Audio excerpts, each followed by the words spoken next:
E aí pessoal, hoje a gente vai falar um pouco então a respeito da lâmpada de fenda, que é um dos equipamentos mais utilizados em consultas oftalmológicas e que praticamente todo oftalmo tem em seu consultório. A lâmpada de fenda ela também recebe o nome de biomicroscopia e ela funciona basicamente como uma grande lente de aumento que permite visualizar as estruturas da porção anterior do olho, como o cristalino, cílios, a íris, a córnea, a pálpebra e todas as outras estruturas anteriores, como a conjuntiva, a esclera e outros. Esse equipamento ele traz algumas vantagens. Primeiramente, ele é multifuncional. Por ser um microscópio binocular, a gente tem uma visualização 3D das estruturas e ao mesmo tempo ele é extremamente prático. O equipamento geralmente pode ser ligado logo abaixo da mesa onde ele está posicionado e pode ter sua altura regulada por um botão no meio da sua estrutura. A cabeça do paciente é colocada sobre o descanso e os olhos do paciente devem ser posicionados na marcação que há ao lado.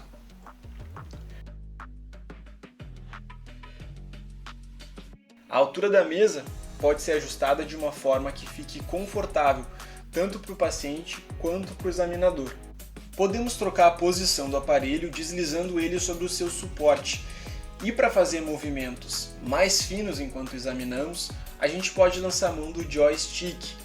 Esse joystick ele também pode ser usado para deixar o microscópio ligeiramente mais alto ou mais baixo, se a gente simplesmente girar ele para um lado ou para o outro. Movimentamos o joystick e o aparelho para frente ou para trás para procurar o foco da imagem que estamos vendo. A fonte de iluminação ela deve ser ajustada e colocada sobre a área a ser examinada. Podemos aumentar ou diminuir a intensidade da luz, mudar seu ângulo de incidência e nesse outro tambor a gente também pode mudar a forma e a qualidade da luz.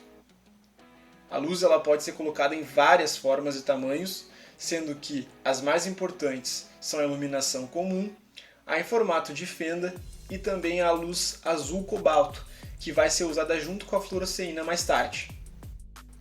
Com a luz em fenda, a gente pode fazer um corte transversal óptico e assim fazer a localização exata das anormalidades. Então, em qual estrutura ocular que ela se encontra de fato. Nessas duas imagens que a gente tem aqui, a gente tem alterações que são muito parecidas, só que a primeira ela está na íris, enquanto que a segunda está na córnea. E a luz de fenda, em virtude desse jogo de luz que ela faz, ela permite que a gente diferencie a altura da alteração com mais facilidade. Um corante muito importante no exame é a fluoresceína, que sob a luz do azul cobalto ela se torna fluorescente. A fluoresceína ela tem apresentação em gotas ou em fitas. Primeiramente, a gente deve anestesiar o olho do paciente e no caso das fitas, essas delas devem ser aplicadas na porção interna das pálpebras. Lembrar de não ficar passando a fita de um lado para o outro, pelo risco que se tem de causar lesões, e sim deixar ela paradinha se umedecendo com o filme lacrimal. Depois disso, a gente pede para o paciente piscar para terminar de espalhar o corante. A fluoresceína ela se acumula em áreas onde há desepitelização, seja por infecção, abrasões, traumas que podem causar essa alteração. E esse acúmulo dela, sob a luz do azul cobalto que vai evidenciar, vai nos indicar onde é que houve lesão. Então agora vamos ver algumas aplicações práticas da lâmpada de fenda no dia a dia. A lâmpada de fenda ela é muito utilizada para se diagnosticar corpo estranho. Então, a lâmpada ela vai ser usada para tanto identificar quanto remover o corpo estranho. Às vezes, o corpo estranho ele não fica no olho, ele sai fora.